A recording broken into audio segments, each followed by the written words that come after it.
Hello, everybody. Welcome to the Love Hour. I'm your host, Miss Kev on Stage, and I'm joined, as always, by my co-host and husband, the Kev on Stage. And today we are going to be doing some Q&As, which I'm so excited about. But before we get there, of course, we want to thank our sponsors for sponsoring today's episode. They are Purple and Blue Chew. Blue Chew and Purple are both friends of the podcast. They have sponsored us before. You guys have supported them greatly. So we appreciate you supporting our sponsors because, of course, that supports us. Yes. If you're new to the podcast, this is a podcast where we consider ourselves marriage champions. We are not marriage counselors or therapists. So if you find yourself, something that we say resonates with you, definitely go and find a therapist to delve deeper into those issues. This episode won't be that deep, though. It'll be kind of fun because we're just going to be answering your questions. All right. So before we get started, we want to do a little fun activity, which we always do, which is our This or That segment. Cue Kevin's jingle. That or this with Kevin Liz. It always starts so good and then it drifts to I don't know where. Oh, hallelujah. The run. All right, Kev's going to come up with the this or that question on the spot because he's good. This is on the spot. Okay, go. This or that. A summer in Phoenix with no air conditioning. Okay. Or a winter in Chicago with no heat. How did you even come up with that quickly? I searched the files of my mind. And that is so, there's such extremes. Yes. So and you've been to both and been in the extremes of both. I'm going to go with.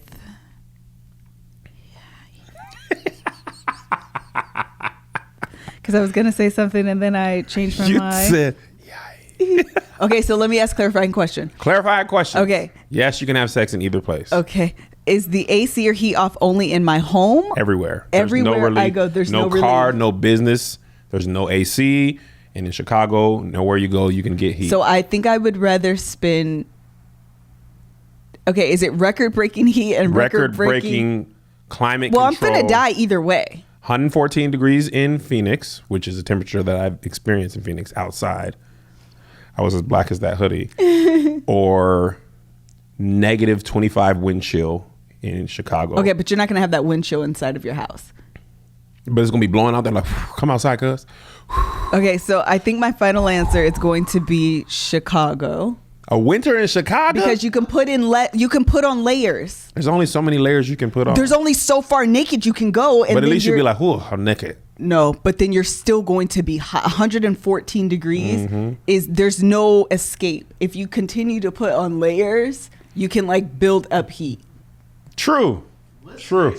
I know, and I do stay cold. Her internal body temperature is Chicago winter right now. I know it is. This is why everybody's been commenting on the hoodies that I've been wearing lately. The reason why is because Joshua and Kevin have it negative 15 degrees in the office. We just got the office. We can't have heat bills at home and at the office. Yeah, y'all be trying to freeze me. We just keep the heat off, and we don't be in here that much. And this heater be taking a minute. It'd be like, oh shoot, you gotta up. As soon as you turn, it be like, where's my keys? What do you need keys? Let me It takes a long time for the heat to kick in. I ain't gonna hold you. Even under these lights, I'm still like my fingers are cold right now. Really? Yes. Dang. So I would do a winter. I'm sorry. I would do a summer in Phoenix, which is interesting because you're always hot. Well, I grew up in El Paso, and we had to play outside in 100-degree heat anyway with no AC. Your parents did love y'all. No, yeah, we would. I was looking at some pictures of when I was a kid. I was out here looking like Kofi Sirobe, or what? How are you pronounce his name? From Queen Sugar. Yeah, from Queen Sugar. I'd been Queen Brown Sugar because of my skin complexion. Okay, we're done. But with the heat, you can have a cold compress on your head, which is what I did. In my grandma's house, the AC broke one summer. At 100+ degree heat, that cold compress is going to melt to room temperature. But what I used to do, it is for sure. I used to dip a cold rag in like ice water, put it on my head, and then hold a fan at my head, and it would last like 3 minutes. I was about to say, that ain't gonna last no time. Remember, that's the summer I was in El Paso. Yeah, my grandma's thing was off that whole summer.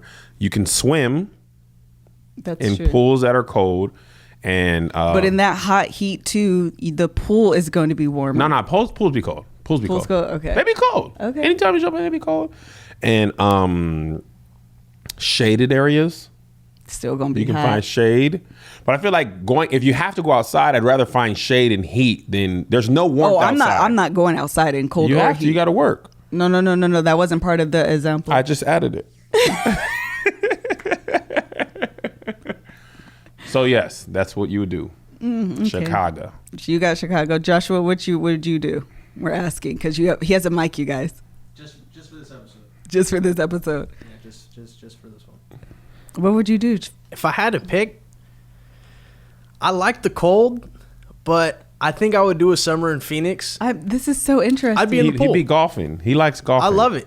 Early tea time. 6 I want you to a.m., teach me to golf when we 72. go to Hawaii. I was looking at the we hotel. should They have a golf league. absolutely that's a go good idea. golfing. Yeah, I think it's a rich man sport, and I'm on my way. So I need to learn so I can have deep conversations. Josh is good at too many things. That's he his is problem. good at too many things. So Josh said Phoenix. I would do summer. He was in Phoenix. weren't you just in Arizona? I was in Scottsdale for the weekend. Little That's vacation. fancy. Yeah, you know. Scottsdale's a suburb of Phoenix, ain't Yeah, it? it's super Yeah. fancy. Yeah. It's the He had his little white glove on with his little golf stuff. I was like, oh. I was driving a golf cart. I was He- like, beep beep. Summer in Phoenix, there's nice pools. Okay. There's nice golf courses. Okay. From the golf course, you can go straight to the pool. ice cream. Ice Snow cream, just cone. not doing You it. can put ice on your head. It's going to melt. cold towel. It's all gonna melt. It's all Yeah. going to melt. All right. All right. So those are our final answers. Okay. So now, Should we take this or that's from the people of the world? oh, sure. Yeah, email them over to lovehourpodcast@kevonstage.com. Or just hello@thelovehour.com. You got that too? Yes. I made it simpler so it wasn't so long. How many emails we got at kevonstage.com? Because I feel like you got to pay $15 for them. I can remove that. Well, I have it until everything switches over, but the new one for the podcast is hello@thelovehour.com. Hello. Isn't that cute? I like it. I do. I mean, I know It y'all is. wouldn't say We should cute, get but Slack. I think it's cute. We'll talk about it offline. Okay, moving on. So again, today's episode, we're going to I posed a question on Instagram asking you guys for questions to that you had for me and Kevin. Y'all came up with some good questions. And shout out to y'all. The Instagram's almost at 10K. It is. Which is really hard for a like not person Yeah, page, like a yeah. show page. And we don't even have that many followers. And I didn't even really push to it. Yeah, so crazy, cuz. Yeah, thank you guys so much for supporting. If you're not following, make sure you follow the Love Hour podcast on Instagram. Okay, so question number 1. Ready? Ready, baby girl. Do you want more kids? We were just talking about that on my story. I know. Here's the thing. The best thing that happened to me ever, baby on stage. Oh my. McKinley being By the born. way, baby on stage is our niece, not our daughter. Yeah. People would just be like, that is his daughter. Like, no, No, cuz. that's my niece. You That's ain't my seen Melissa pregnant sister's- in years. That is my sister's daughter. That's So- Mel's daughter, McKinley Lindley. Yes. Here's why. When I want to hold a baby, she is there. Yes. When she acts And Jasmine. up. And Jasmine. Fatty Wax. When she acts up, I'm like, oh, so glad we don't have to deal with this anymore. She pooped the other day, and I was like, that's a grown woman. You've been eating greens. So the boys are so much more self-sufficient. They are. They are just like, I was telling this joke on stage, and I need to develop it more. If the Wi-Fi works and there's food, Kids are straight. I don't know how long they could live in that house Yeah. without us. No. If they had an endless supply of cereal, fruit snacks, and Hot Pockets, we might could be gone for a week at a time. And they would be straight. Now you turn that Wi-Fi off. Dad, hey, what's happened? My phone. Remember yesterday? The power went off for one second. They hadn't second. talked to us in hours. Power went off for 1 second. Dad, Mom, the Wi-Fi. Can you fix it? Yeah, so they can stay home by themselves a little bit. They're funny. Zay's getting funnier. Yeah, he Joe is a is funny kid. sarcastic. They totally ruined my prank last week. But babies, man, they're dope when they go home to somebody else. Yeah, I and we agree. have plenty of friends who are having babies. D has a baby. Mel has a baby. Vincent and his wife have a that's right, baby. they do. Even Meg has a baby. Yeah. Various different ages and holding sizes. Some are new, like, oh, no. Some are cute, like McKinley. They all go home, though. They all go home. Don't nobody want to change no diaper. I'm not interested. Spit up.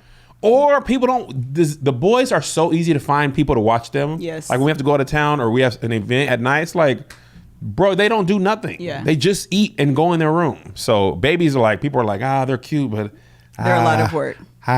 So I would definitely say I'm not interested in any more kids at this point in my life, simply because, number one, I do enjoy the age that the kids are, but also we worked hard for this. I don't want to. We're in like a different phase in life. I really do believe that God gives you a certain grace over your life when you are mothering a infant and a baby and then a toddler. Like there's a certain grace and patience, and I feel like that has been lifted from my life.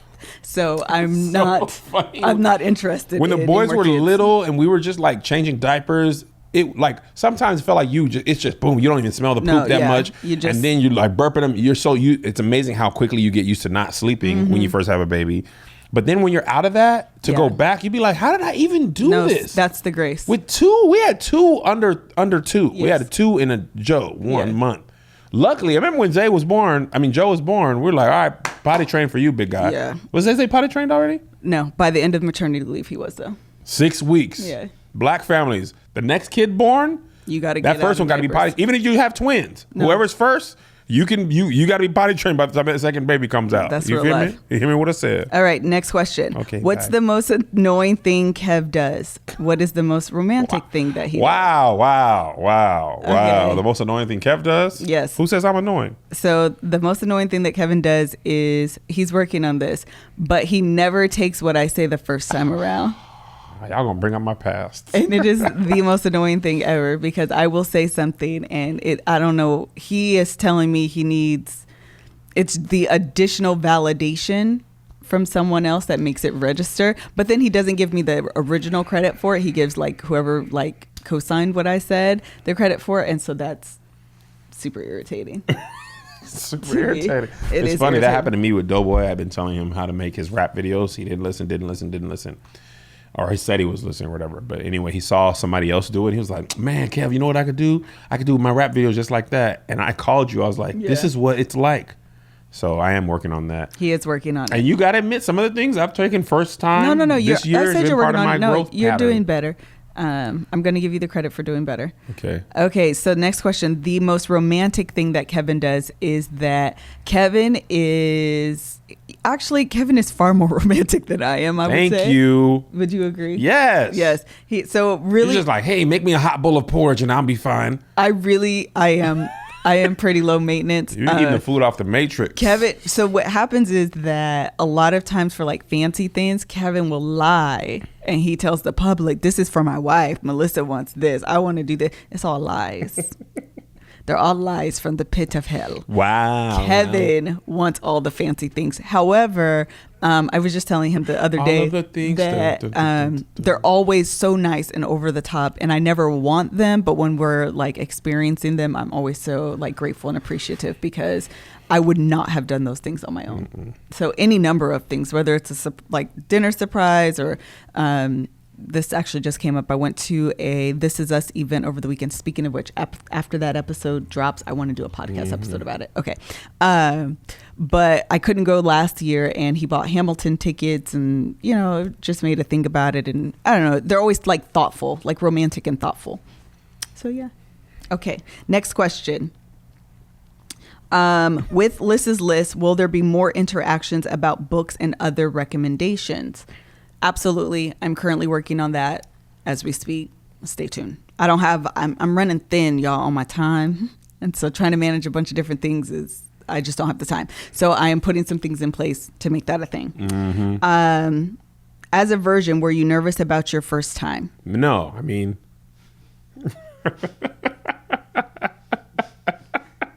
I hate everything about you. Take back all the nice things I said 2 questions ago. Go ahead. Oh, that's it? Yeah, that ain't for me. Hello? I ain't always been saved. Amen. I know it was for you. No. It was for both of us. You were my first sexual partner. Okay. Was I nervous about that random woman? That strange woman? My memory blocked out that strange woman. I don't know her name. Amen. I'm focusing on my wife. Okay, so absolutely I was nervous. But on the surface, did you seem calm and ready? I did. You can continue. To drop bombs. I was absolutely nervous. It was obviously it was my first time responding to the question, but also because I just didn't know what to expect. Mm-hmm. You hadn't even seen my meat. You didn't know what you were getting into. I literally did not. Like, dang, wow.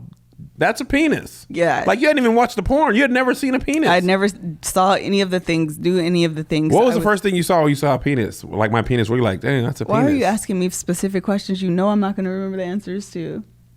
it had to be a thought where you're like, wow, some things are larger in the mirror than they appear.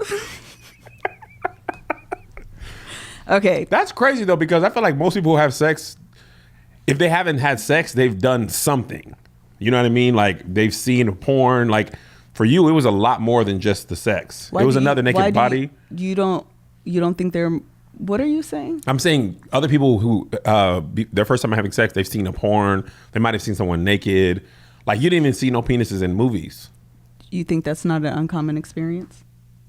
No, I don't. I would venture to disagree, but that's fine. I've seen a woman way before I had sex. I looked at like. No, naked I'm not magazines and saying, stuff. I'm just saying that it's probably more common than you realized based on the How common would you feedback say? that I'm not saying that it's a majority. That's definitely not. But I'm just saying that I know from How many of 10 people, how many would you say the first time they ever saw a genetic organ? Probably or 2. Genetic? 2? Mm-hmm. 2 of 10? Mm-hmm. Really? Mm-hmm. Okay. I would think that. I was going to say that. Yeah. Okay. So you weren't nervous? You were nervous? No, I absolutely was. How many times do you think it was before the nerves went away? Was it like just the first time, or was it like, man, the second time you're like, whew? I don't want to have this conversation. I don't know. You always go too deep into like uncomfortability for me. Yeah, penis. Okay. Penis. Do you want to What? do the situation? I don't know what it is. It's purple. Let's do one more so it's not Okay. that awkward for them. Okay. I hope they don't listen to a minute prior. Okay. Cut that out. How do you balance it all? Work, marriage, kids, home. Here's the answer to that. We get this more and more and more. Yes. The short answer is this. We don't. We don't balance it. Okay. It's not equal. What do you mean it's not equal? Balance implies everything gets an equal amount of Gotcha. time. Our marriage, our children, our whatever. It's just not possible. Sometimes we over-index on one thing. Like when we go to Hawaii, it's very little work. It's heavy on the family Right. and fun times. 2 weeks ago, we went to New York. I had a show. Me and Melissa, it was great for our marriage. We over-indexed on our marriage, but we lost a lot for the kids. But then when we came back, luckily Joe's soccer team won a soccer game and their tournament was extended. So we were able to go from the airport to his soccer game. So we got to see one of 4 games when we might have missed all 3 had they not gone. So what we try to do is focus on the moments and make them matter. So like last night we were having dinner, we were playing 2 truths and 1 lie. Melissa's an awful liar. Everybody in the family knew she was lying. I taught my kids a magic trick, and hopefully they remember that moment. That's not true. You Everybody sucked knew it up. You Your sucked at it. lie was terrible. They knew. No, my lie was great. No, your lie was, "Am I tired? Do I want to go to bed?" I can't even remember the other And I'm one. 250 pounds. Yes. Everybody knew yours. I can't remember what mine was, but it wasn't bad. No, your parents, you thought your parents were aliens. You thought your sisters were aliens. You thought your grandparents You were were the only aliens. one who knew the answer to that. The kids didn't. Oh, yeah. So take it back.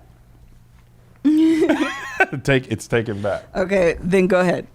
You taught the kids a magic trick. We did the game. Yeah, and we ordered bubble tea and Oh, we did order bubble yeah, tea. we just try to maximize the moments that we have. And it's not that we don't have a lot of moments, because Melissa spends a lot of time with the kids. They're kind of used to me traveling more, and they're getting older and they understand. Right. Like my son was texting me. I showed you the text. They was texting me like, man, he texted me straight up, "I miss you, Father." No. I was like, "Hey, so don't say that." And he was like, but then he also, I was like, "I miss you too, Zay." And I was saying it's hardest part of the job. And he was like, "I get it. You know, it's your job." Yeah. And I was like, "Yeah, but that doesn't make it any harder." And then he was like, "So can I get this new Star Wars game?" So that took the edge off a little bit, but yeah, it's tough. It is tough. And I would actually say that we've said this before, and something that I've always said, and I'm articulating better than when I initially had these thoughts, that balance is a myth. Balance is a lie. And believing that there is balance brings on shame and guilt. And it is often, especially for women, it's what holds them back from pursuing their dreams, because they feel like they need to be able to balance being a mother, being a wife, and their dreams. And if I can't balance it all, then I need to sacrifice dream. Right. For being a mother and a wife. And I say to you, number one, what you should sacrifice is sleep. but you know what I mean? If there's only so much time in a day, sometimes the sacrifice isn't I'm going to give up on my dream. Sometimes the sacrifice is I'm going to stay up an hour later to work on my dream. Right. Sometimes the sacrifice is I'm going to get up before the kids get up in the morning to work on my dream. Yes. And it's not balanced because you may end up being exhausted. You do need to find rest as well. But I don't think that the goal is there's 24 hours in a day, so that means I need to spend 6 hours here and 6 hours here and 6 hours there. And if I'm not doing that, then my life is out of whack and out of control. Right. And the fact of the matter is that there's seasons in life. And as the seasons go, you may have to over-index on one thing, and under-index on another. But as long as you're constantly, I don't want to say balancing, but like negotiating all of these things in your life, then all can be well. Right. Speaking of balance, you know what else is very important in balance? Balancing your sleep. Balancing your sleep. Because if you're only going to get 6 hours of sleep, you may as well get it on a very good mattress. What? That was your best. That was my best one. That's actually very true. And our friends at Purple have created one of the world's best mattresses ever. Doughboy has one. Josh has one. Doughboy has slept terrible his whole life. And he said, man, because he's the first time touring, and he was like, look, man, sometimes I only get 3 or 4 hours, but that 3 or 4 hours on the mattress is so impactful. You know what he said last time? He said, I've been dreaming more. Oh, and I was telling him that dreams happen in REM sleep. So if you never have a chance to get that deep into sleep, you don't have a chance to dream. I never dream. You don't? Mm-mm. While you're awake or asleep? I never dream. I dream all the time. Really? Joe Boy was dreaming about gravy mostly, but at least he was dreaming. Shut up. So actually we have testimony service. Testimony service. Okay, Joshua actually bought a mattress. He used our code, which you should too. Give us a quick testimony. So don't glorify the devil, glorify the Lord. Yes, ma'am. So it's 1 week tonight, actually. Oh, that's right, because you had to leave. Yeah. Mm-hmm. And I think the mattress is really interesting because I think it was described as like a firm soft bed. Yes. And I didn't really know what to expect in that sense until I like laid on it, because it's got like that poly top layer, but underneath that is all like the memory foam. Uh-huh. So you do feel like it's a firm but soft mattress. Like I said, you got to try it. But yeah, no. And as far as like what it came with, they were already having an offer to get a free something. So I got free sheets. Those were like normally $120. And then, nice. And then the pillow that it came with was another $100. So I got like $220 worth of stuff that just came with the mattress. I mean, it was a great investment. I never really had like a new mattress, just we might should get a new mattress. Did you feel like an adult? That was my first, I think, adult like package? adult Purchase? full package that I was excited about. Like, oh my gosh, I can't wait for my mattress to come in. Nobody moves out to buy a mattress. Listen, and that is adulting. You must have parties and stuff. I got to get that good mattress. I got to do it. Oh, I love it. Oh, anything else you want to add? My sleep has been great. Look how rested he looks. I'm here. I'm present. I even had coffee today. It's great. You have no coffee? I had no coffee this morning. Right? Because of the Purple mattress. Because of the sleep. Okay. So the Purple mattress will probably feel different than anything you've ever experienced because it uses brand new material that was developed by an actual rocket scientist. It is not like the memory foam you're used to. I'm used to. He's used to. Yes. The Purple material feels very unique because it's both firm and soft at the same time. Testimonial confirms. So it keeps everything supported while still feeling very comfortable. Plus, it's breathable, so it sleeps cool. Does it sleep cool? It sleeps very cool. And the sheets that are from Purple too, they're like kind of stretchy, but they have like this cool feeling too. The pillow's cool. Everything's like, I need that because Melissa be having the heat on hell. And I need to have a mattress and a sheet and a pillow that sleeps cool. All right, I'm about to look into this for real. 100-night risk-free trial. If you're not fully satisfied, you can return your mattress for a full refund, backed by a 10-year warranty plus free shipping and returns. You're going to love Purple, and right now, my listeners will get free Purple pillow with the purchase of a mattress. You got the pillow. I got the pillow. pillow. We might need to pull the trigger on it. I'm about to. Because I'm starting to feel jealous. Yeah, me too. When Doughboy had it, I was like, dang. We need a testimony. And then when Josh had it, I was like, dang. Here's the thing. And we have a good mattress, but maybe Purple is that much better. I woke up 2 hours before my alarm clock went off this morning. Like, the sun wasn't out, and I was, like, awake. And I'm just like, first of all... Woke up like that Dwayne Wade commercial? No, I just woke up, but, I mean, I didn't feel, like, tired waking up that early. But I was just like, nah, I'm definitely going back. Get one, Liz. Okay, let's do it. I'm going to buy you one for your birthday. See? But I'm going to get it for you now. That's for him, though, in real life. Okay. That's in addition to the great free gifts they're offering site-wide, which could be like the sheets that Joshua got. Just text LoveHour to 84888. The only way to get this free pillow is to text LoveHour to 84888. Again, that's LoveHour, LoveHour to 84888. Amen and amen. Message and data rates apply. Okay, next question. Oh, I'm excited Next about question. this. You guys are dope, no question. Shout out to the squad. Thank you. A-Leaf, Texas. What type of sex acts are not allowed in the bedroom? I actually love this question. I'm going to tell you why. Butt stuff. Sorry. I love this question. I said I wasn't going to say that, but I don't trust myself. Butt stuff. I love this question because I never provide an answer. Mm-hmm. And I never provide an answer because I believe what is allowable in the marriage bed is what's consented upon you and your spouse. Yes. Period. If there are no like biblical reasons why you shouldn't be doing stuff and it's just freaky or uncomfortable, then you need to have that discussion with your spouse about, this is a hard stop for me. This is something that we can approach. This is a go. But I don't think that anyone has a right to dictate what is allowed and not allowed inside of your bedroom. Absolutely. I feel like I said this before. Sometimes I understand why God wanted us to wait for marriage.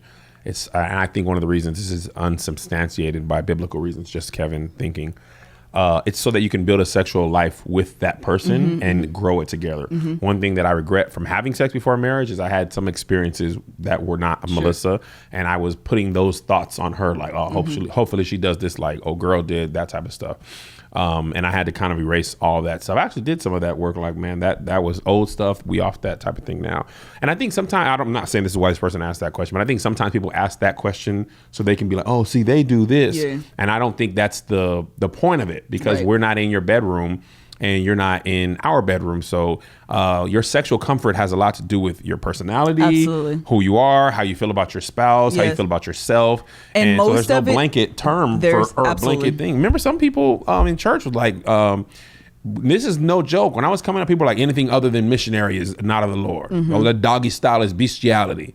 I was like, what? Or where do you think the term doggy style came from? It was a Snoop album. I mean, so you can't let another person's sexual life be your guide. Yeah. It's something that should be determined between you and your partner. It's something that should be determined between you, your partner, and if you're a Christian, the Bible.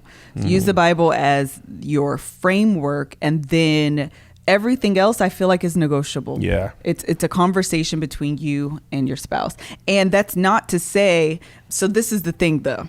If you have something and you're just like, I'm uncomfortable with this, that's fine. Yeah. And that could be something that other people would consider basic. Yeah, but no, the point that I'm making is you don't have to say, I'm uncomfortable with this, and the Bible, like, you need that credibility, that validation. Yeah. I'm uncomfortable with this, and the Bible says it. I'm uncomfortable with this, but also, the pastor says that. Because you're uncomfortable with it. The fact is, you don't need that additional validation behind your boundaries. Right. This is a boundary because this is a boundary. Yes. Now, if it's a boundary and it's something that has to do with your past and something that should be searched and examined because maybe there's an underlying issue, then go to therapy for that. But if it's just something, I'm uncomfortable with this, I just don't like that, that's okay. That's enough of an answer. Yeah. Agreed. Okay. Where's that from? I don't know. Oh, I felt like it was I just make up funny stuff and say it. You said you thought it was Michael Scott? Yeah. Oh. I just started The Office all over again. This is like your 5th time. I can't stop. It is such great. When I need to calm down after a show. That's what you watch? Bro, Michael Scott, I'd be like, so funny. I need to. First season, he had hair. He didn't have his hair plugs yet. Whew. We need to destigmatize hair plugs in the Black community for men. I'm getting a man unit. It's a little bit harder because I think people go from like where you are now to I'm like going from this to what Dwayne Big Wade. Sean. Yes, that's exactly what I want to do. But no, you wear your hair however. I don't say nothing about it. You can go from short hair to wavy and braids, box braids down your back, and I don't say nothing. Facts. I'm going straight to Big Sean's hair. You know what? I support you. Next question. I'm gonna have it in there. I'm gonna be like, For Chicago. for Chicago. I'm gonna look just like Big Sean. Do it. I'm gonna text Wade the barber. I'm finna get me a man unit. How did you and Kevin get out of credit card debt? I'm going to answer this. You are? Melissa was the catalyst, the impetus, the mastermind to our thing. I'm not really a crazy spender like that. But I also wasn't like, let's get out of debt. Melissa researched various techniques to get out of debt. We went with the snowball method, which is basically where you pay the minimum on a variety of loans and throw as much as you can to one, and then when you pay that off, you then you do the same thing. So that's what we did, and it took about 3 or 4 years. Probably about 3 years. About 3 years of debt and extra money that I got from stand up. We put to credit card. Well, she let me have a little bit, like $3 or $4. We put the extra to bills. And we've been out of credit. I feel like we don't talk about that much, but we've been out of credit card debt for what, 2-3 years now? Probably, yeah. And it is. We've been here for best. 6, probably 3 and 3. Yeah, and we turn around and I'm gonna tell you something, man. Credit is so important because now that we're out of debt and we just carry a balance, or we have credit cards but we don't carry a balance. Sure. I realize how much credit helps you. Sure. Because with American Express, man, I have so many miles. There's so many perks and so many perks. I get bumped up to first class all the time. We bought our tickets to Tokyo for a family of 4, first class, all on miles. And that's because we pay our credit card, off every time and all that type of stuff. But when you don't have credit, you don't even get to, like, you can have a credit card, but you won't get American Express, Sure. Delta Business Reserve card. In order to get a Business Reserve card, which we needed, they check your personal credit. So you can't even build a business credit Sure. card until, so part of the reason we have this office and PayPal, they be emailing me like, please take a loan out. Please. You don't want 5,000 to 500. Like, why would I need $500,000? What makes you think I have that? Right. Like, man, you don't know me like that.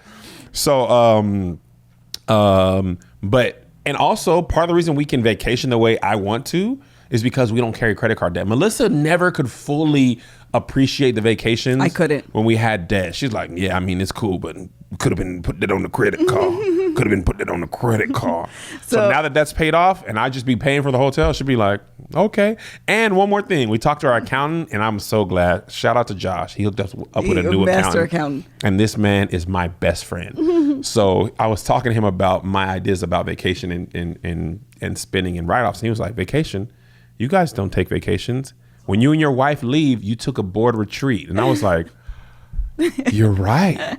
Because we really do work everywhere we go. Yeah. I mean, we really do. When we went to Brooklyn, when we go to Japan, we're shooting a show. But even if we just go, it's a board retreat. And when you can write it off, you might as well stay in the suite, cuz Uncle Sam ain't finna take it if I can spend it. You feel me?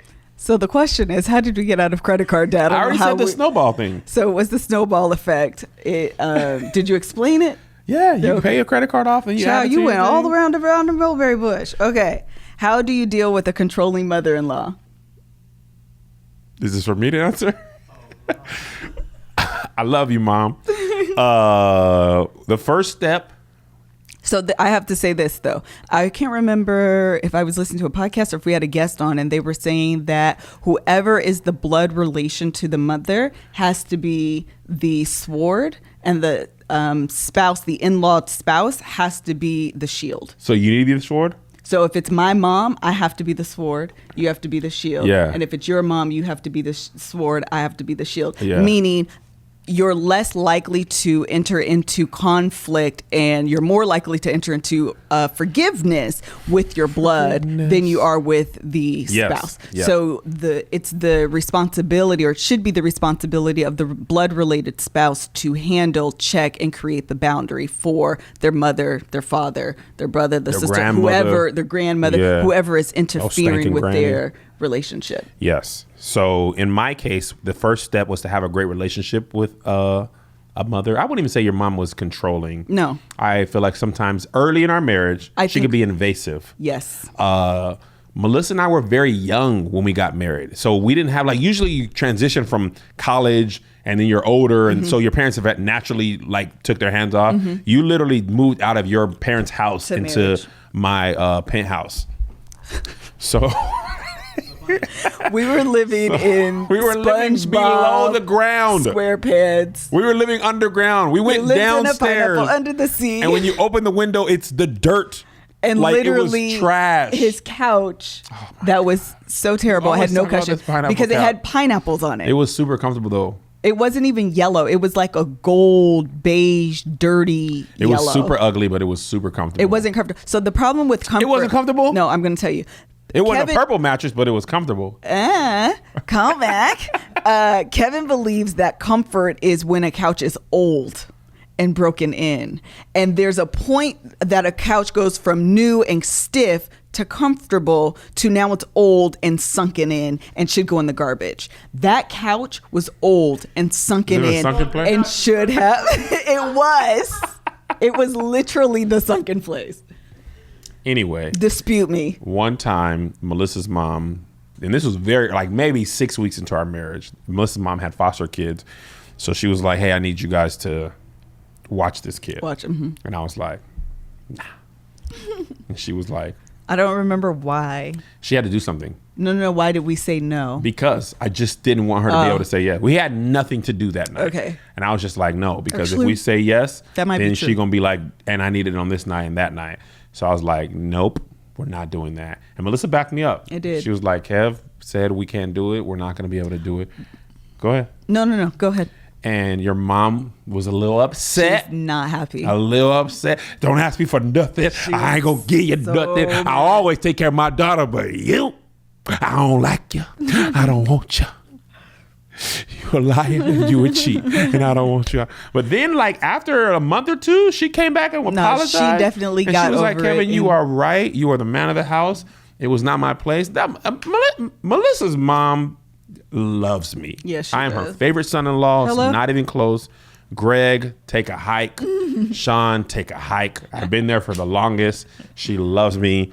And she respects authority. Yeah. Too. So she'll respect the boundary once you establish it, which I think is the point. That's why you have to establish those boundaries. And they're always going to test you and try you. Yes. Now, my mom did it too. Yeah. My mom's was different.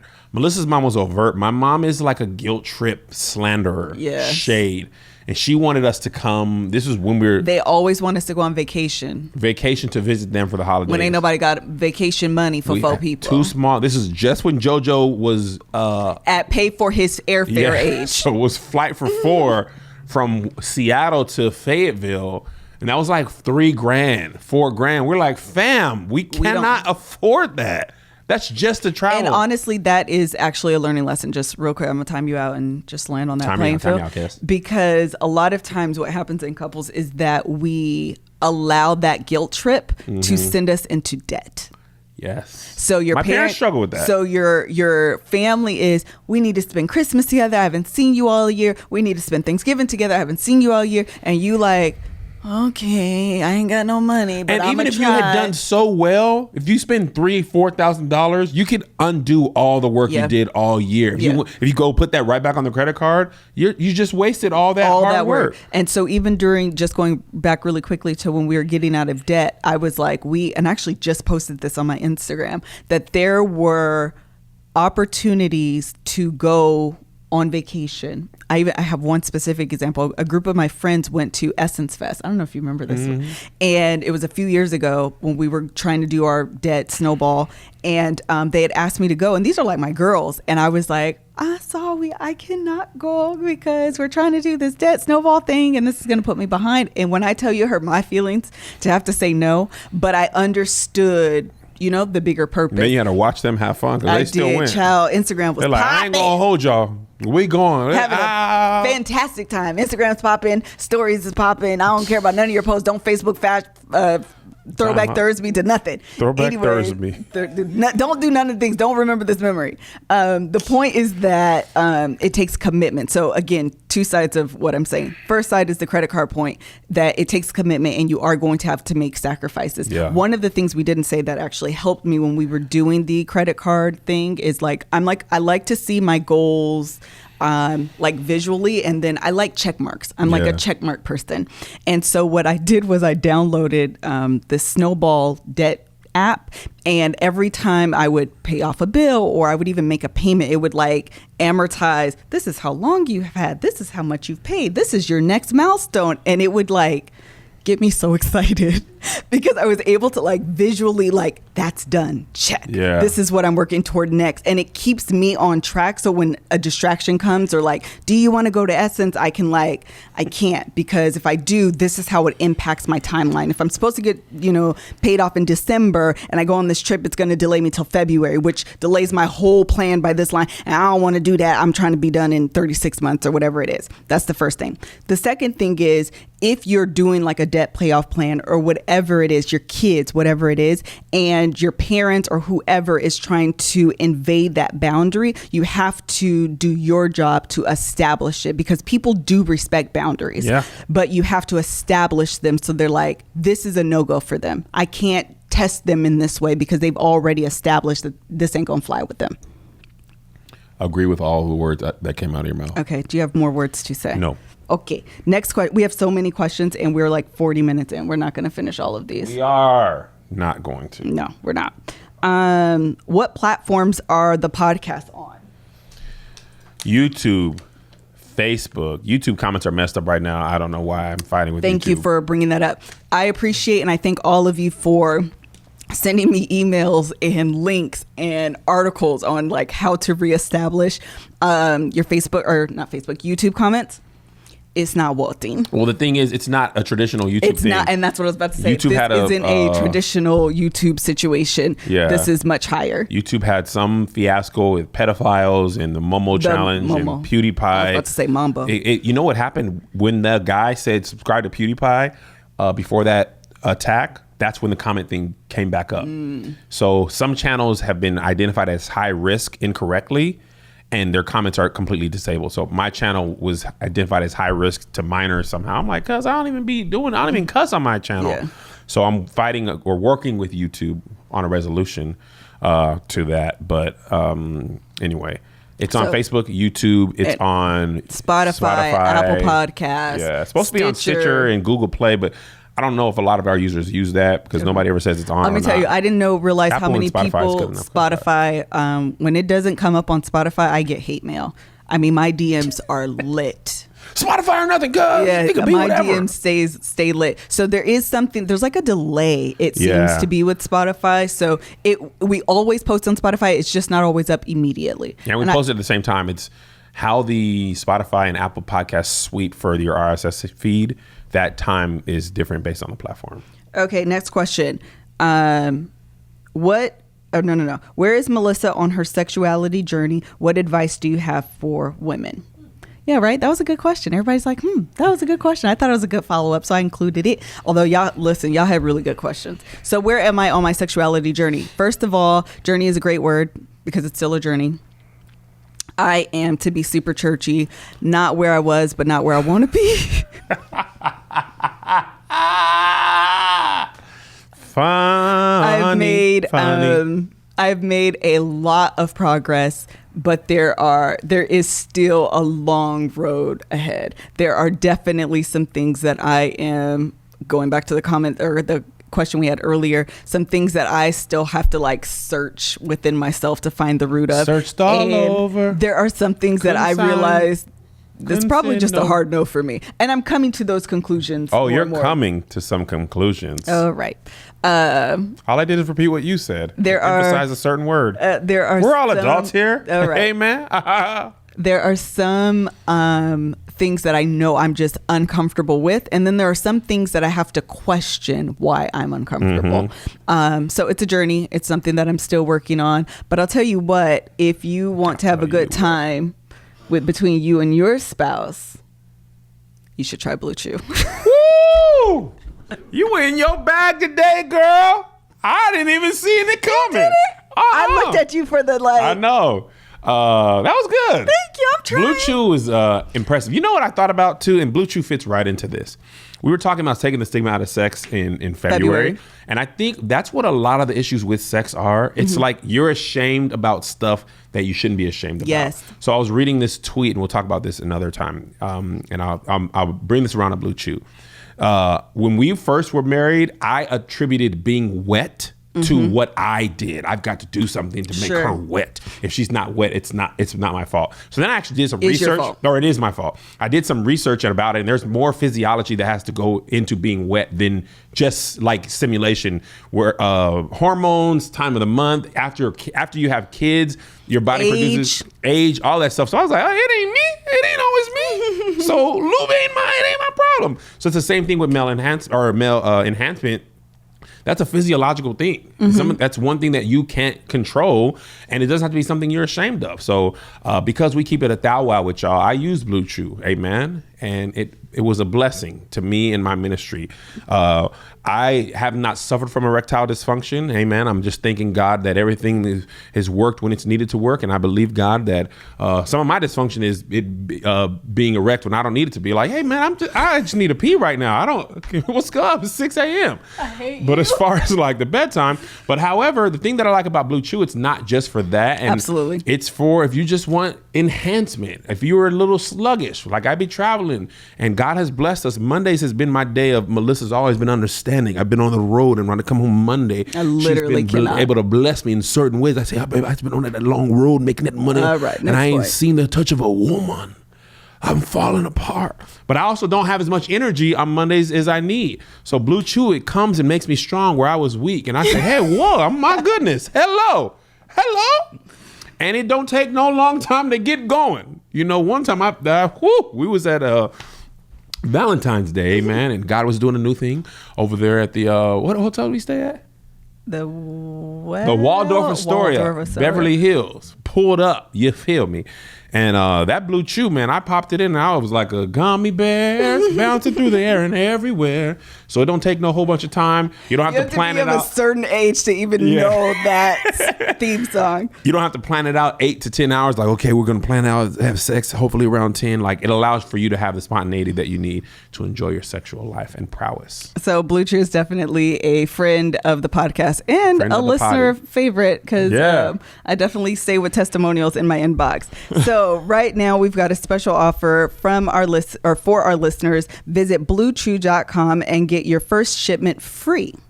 With special promo code LoveHour, just pay $5 for shipment. So all you're going to do, you're going to try it for free. Just pay for shipping. It's $5. It is worth going to Blue Chew, entering our promo code and doing this. Just know that, okay? Again, that's bluechew.com. That's blue like the color, BLUE chew.com. Enter promo code LoveHour at checkout to try it for free. Just pay $5 for shipping. Amen. All right, next question. Did I answer that completely? Yeah. I think I did. Okay. How do you handle situations when your spouse is unwilling to compromise?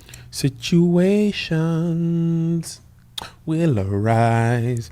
Have I ever been unwilling to compromise? I don't know. I got stuck on the fact that you guys went into full concert mode right now. Josh is always a background singer for you. That's my boy.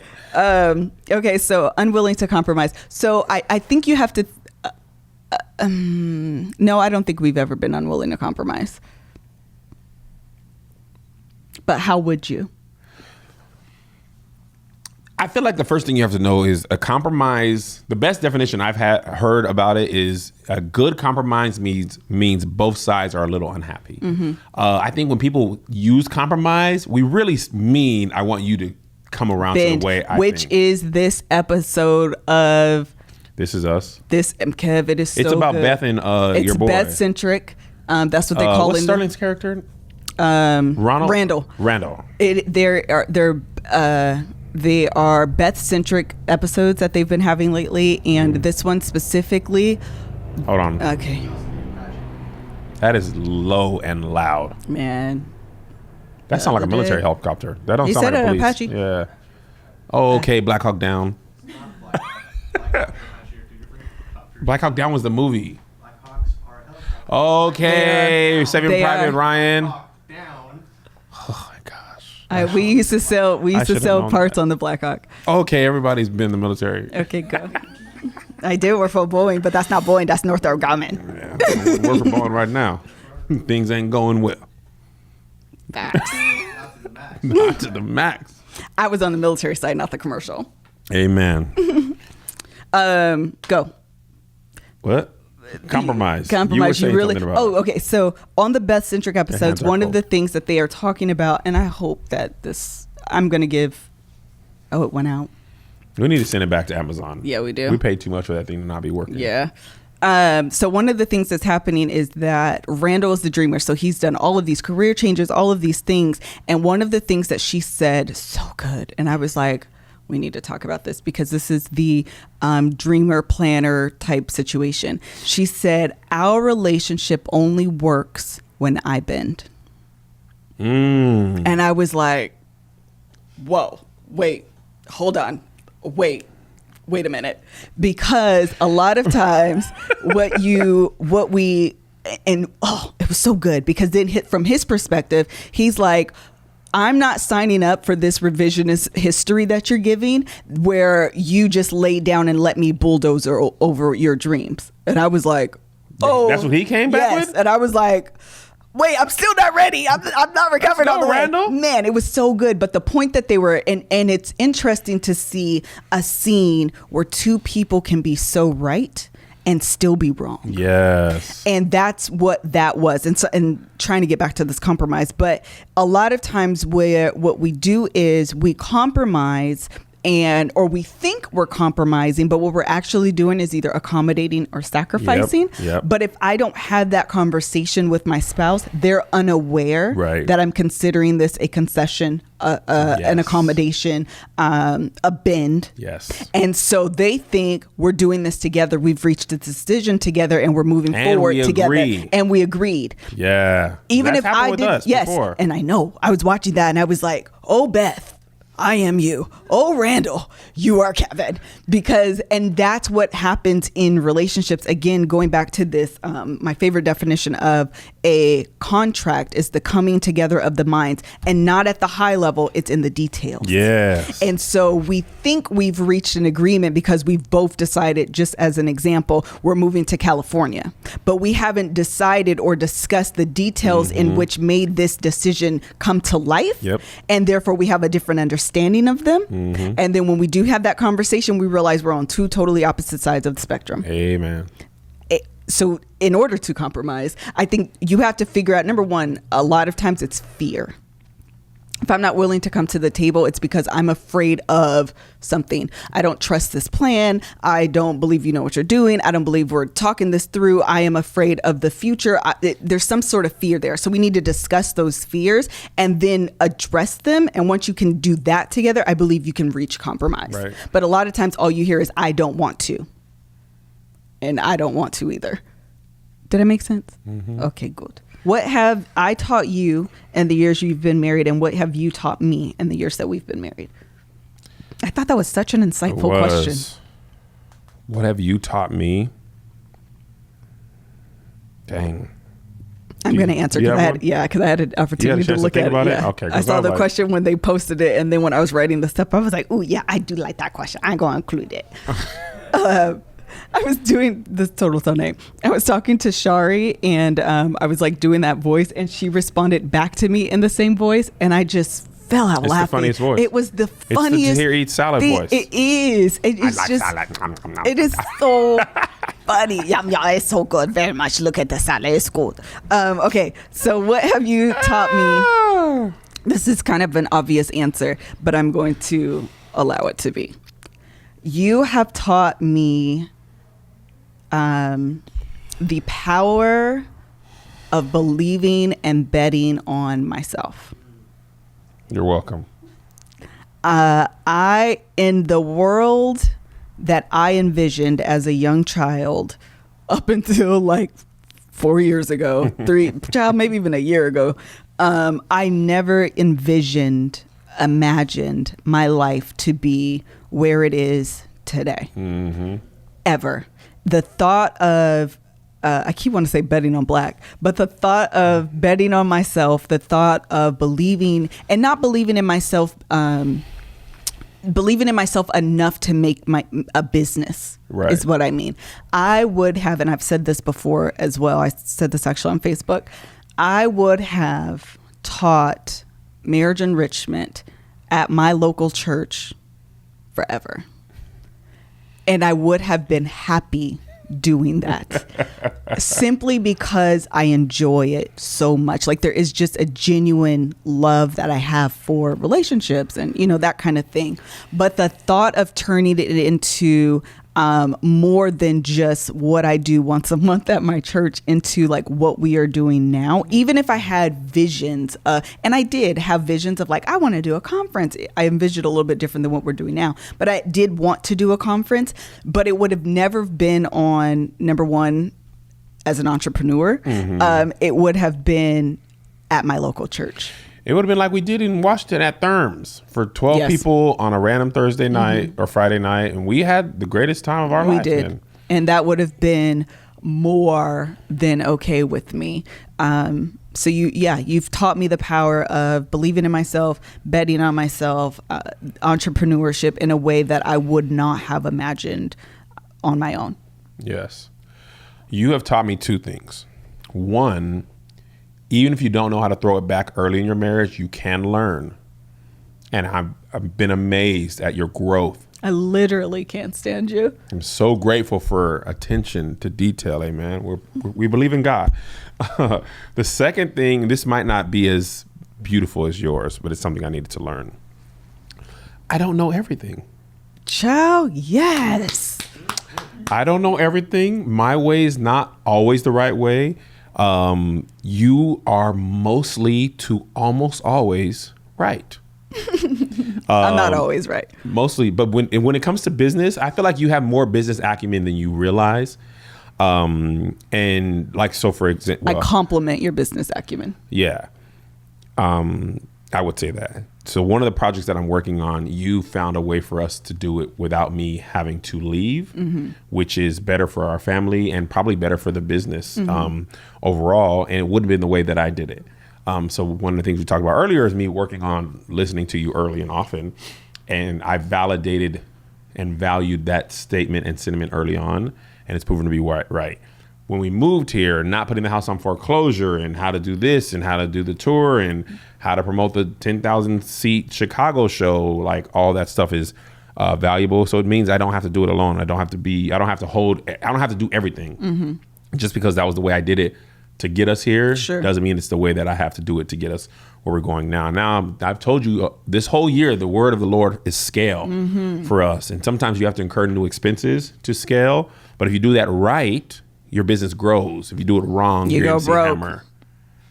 And I don't want to be MC Hammer. Child, and we're trying to strike the balance. Yes. Because all I see is debits. But the thing is, I was watching Shark Tank, and usually their inflection of cash, it's almost always to build their infrastructure. Yeah. So they can handle more sales of said product. Absolutely. Bigger warehouse, more people, Yep. the right people. It's not just give me more money so I can do it. It's to build the right infrastructure. And I think that's what we're doing at Kevin Stage Studios. Greatest Disney movie of all time. That is so hard. Is it? Child, Lion King, done. No question. Yeah, that's actually pretty easy. There are other great movies.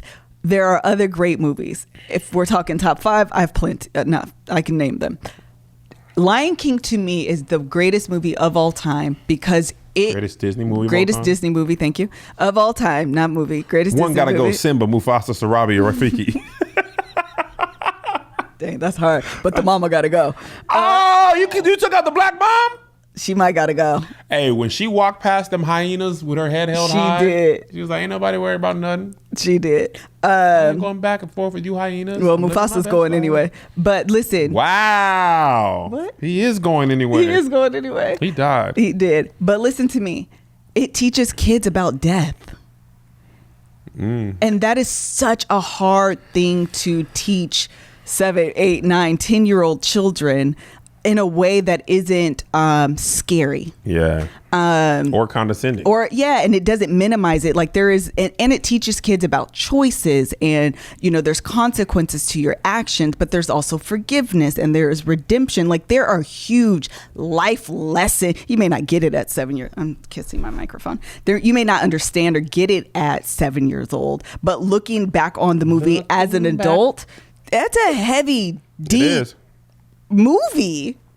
Fair. And it's part of my childhood. So. And it's also generated the most money of any intellectual property in the history of the world. Really? Yes. Why do you know these random facts? Because I'm in entertainment. The Lion King on Broadway. It's touring, freaking fantastic. The merchandise, the Lion We King. just saw it. We did. It was great. It's fantastic. And Hamilton. Wait, what was the question? Hamilton or Lion King? Oh, Hamilton. Lion King's good though. It's not a knock on the Lion King. Hamilton is amazing. Yeah. We should go see it. I told Doughboy when we have our New York show in August, we should see it. Hamilton. It's A fantastic. matinee. Doughboy question how they do Lion King live. Oh. Culture your friend. Culture your friend. Oh my gosh. Okay, go. So I understand how that's the greatest movie. I'll give you that. Disney. Greatest Disney movie. What's yours? My favorite Disney movie Okay. is The Incredibles. Oh, it's great. The Incredibles is flawless. It is. Toy Story is also really good. Yeah. It's tough, and I think I'm going to say The Incredibles because I had not seen an animated film that dealt with real life marital issues. Yeah.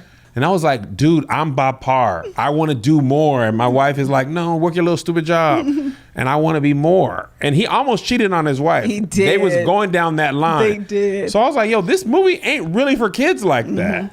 And Syndrome was a great villain, and his origin story was super great. Yeah. But I'm gonna have to agree with you. The Lion King. The Incredibles is the most quintessential Disney property ever, and they stole it from somebody. and this is the other thing. It's what?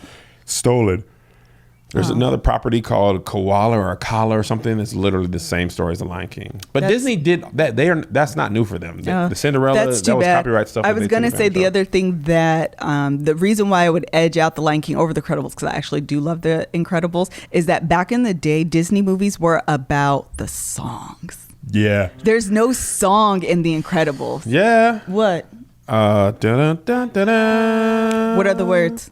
We just said it. Incredibles is finna come and kill you. Exactly. And that's just like their theme song. Yeah. The Lion King has like solid hits. Let me tell you what.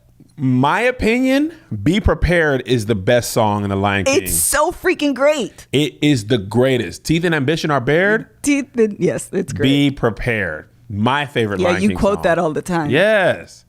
Stick with me and you'll never go hungry again. Yes. That's my motto for people with Cal. I ain't gonna hold you. Stick with me. But see, he didn't actually stick to that though. They immediately went hungry. They did. Cut to the next scene. Scar, there's no food. You just said stick with me and we'll never go hungry. We hungry on Thursday. I asked Melissa this, and before we go on, Josh, I want to ask you, was it Scar's fault that they went hungry? Or was it that he added the hyenas? Was it the climate control? Why was it Scar's fault? They never said why it was his fault. Just because he's the leader? But also, I think, weren't they supposed to move from Pride Rock? The herd, they had to move. But Mufasa never said they was moving anywhere. It looked like from Mufasa's life, they was always in Pride Rock. I don't know. I heard it was climate control. But I think it was the hyenas. Adding the hyenas to the lions. Too many probably people eating disrupted, meat. yeah. It's disrupted the circle, the natural order of things. Because the hyenas was over near the elephant graveyard. It was like the contagious rotten apple, I feel like. What's that? Tell us more. Maleficent? I'm saying like was scarred, like you said, added the hyenas, and then it was just kind of like a rip. Too many meat eaters. Yeah. Okay, cool.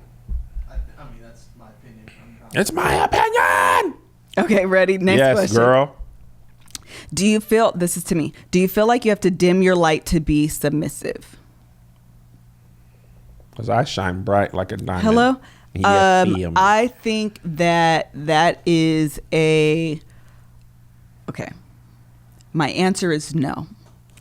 But I have believed that before. Okay, that's what I was trying to get out. So I like it. Okay. I like it. The reason why I'm at a point where I say no is because I am not in competition with my husband. And the only way one of us can shine is if we're into competition. And there's only room for one star. Yes. Okay. So that's number one. I don't feel like I'm in competition. And I don't feel like in order for me to be a supportive, helpmeet wife, that my light has to be dimmed so that I can help push my husband. Right. Okay. That's that part. I think that what I have to do is take up all of my space.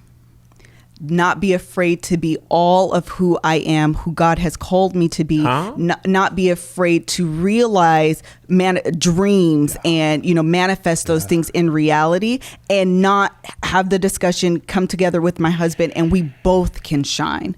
Does that make sense? I don't have to challenge you to do that. Go for your tweet. The tweet said the sun and moon both shine when it's their time. And I was like, it's great. They both light up the sky when it's their time, and they don't have to be in competition together. They work in tangent and company. I firmly believe this, and I've told you this. You're going to eclipse me.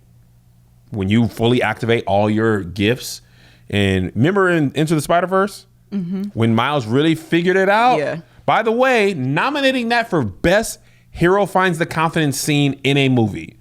That 2.5 minutes when he figures it out, gets his little thing together. But anyway, when you start speaking and doing your conferences and stuff, I think you will shine bright. And I'll be happy to be your little adjutant. That's the other thing. I don't think that I don't think that there has to be a challenge of your husband's masculinity. All of our money goes into the same account. No, but it's not about money. I think it's about ego. Money for me.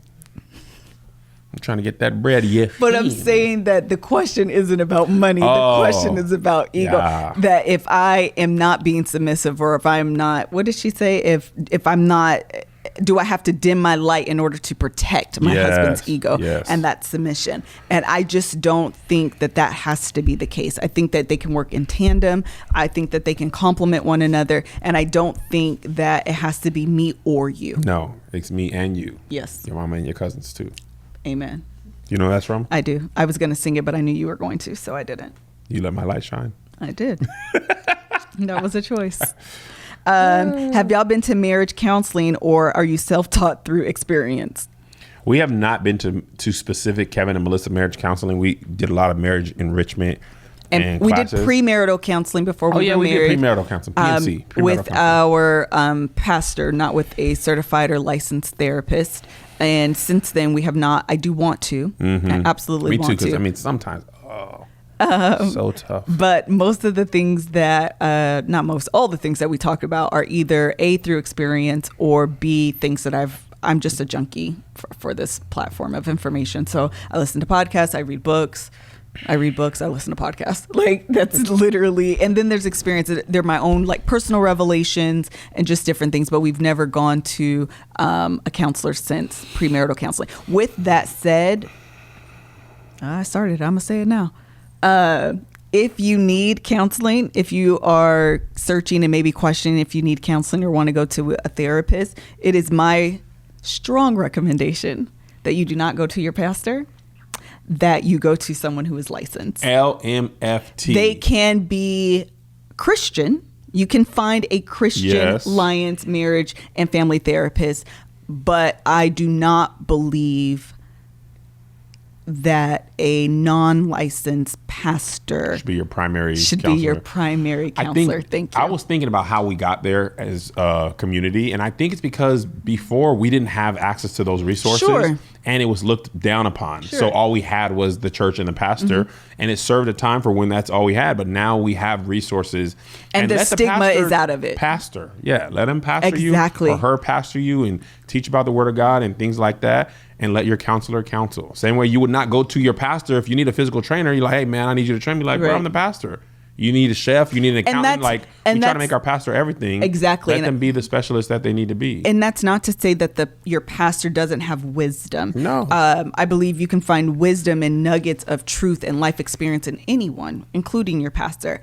But I do believe that sometimes when we are doing deep dives into ourselves and into our experiences and trying to find the root of why I act or think a certain way, I just don't think that your pastors in general are always equipped to handle and have those discussions with people.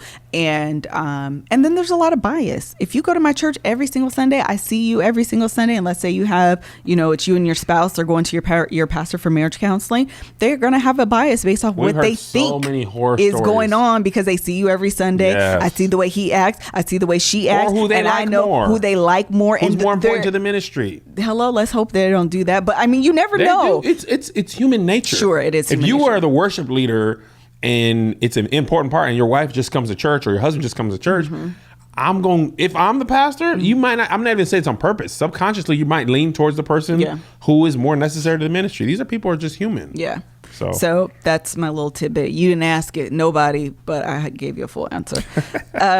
Last question? Last question, baby girl. I got to go with BB. Oh, me too. How many days a week should a couple have sex? 7 days are available. 8 days should be sexed. 8 days 1 to 2 a a day? week. I love to love you. Your marriage and your sexual amount of time is going to be dependent. Do you know who sings that song, though? The Beatles? Okay. Was that right? Mm-hmm. All right. Is that 8 days a week? Yeah. All right, cool. That's what I'm talking about. There's no specific amount of time or days. Yes. What's common? Like 3 or 4 or 2 to 3? No, I don't actually even think there's probably an average. But one couple's average is not necessarily, I wouldn't say it should be used as a dictator for what should happen in your relationship. Right. One of the things I heard on relationship podcasts I was listening to recently is that you should aim for the higher desire spouse's number. Yeah, I was like, why y'all always got... Let's go! Higher desire! That's your boy! Fire and desire. Higher desire. That's me. I like it. The sexing. The point is that if you are aiming toward that, number one, it's going to hold you accountable to ensure I added this part, child. He didn't say that, but I'm finna Don't say add it. No, Just go with the part that helps me. Don't add nothing to balance it out for you. Yes, I am. Then the higher desire has to be accountable to make sure that the lower desire's intimate needs are met as well. So I think it becomes just a balancing act. Yes. So if I'm always aiming to please you and then you're aiming to please me, neither one of us are left without. So how many days does that get us? Aim. 7. I said aim. I didn't give a number. And if I'm gone 3 days out of the week, every day I'm here is what I'm saying. Aim. That's what I'm saying. Aim for the moon. If you fall, you at least land amongst the stars. That's a refrigerator magnet if I ever see one. It is. Okay, let's finish. I have to go to the bathroom. Okay. I can't think about anything else? Buy tickets to our Chicago show, even if you're not going. 10K Shy. That's happening May 24th. Also, we have the LoveHour conference. That is a thing that is happening. I'm going to announce registration right now. Yeah, because people are hating me. Let them hate. Okay, I'm going to let y'all hate. Join the mailing list. It didn't take long. Josh, I mean, you talk about a flip flop. I'm pushing. It's got to be. You only got 2 weeks. Okay. 2 weeks. Come on. Okay.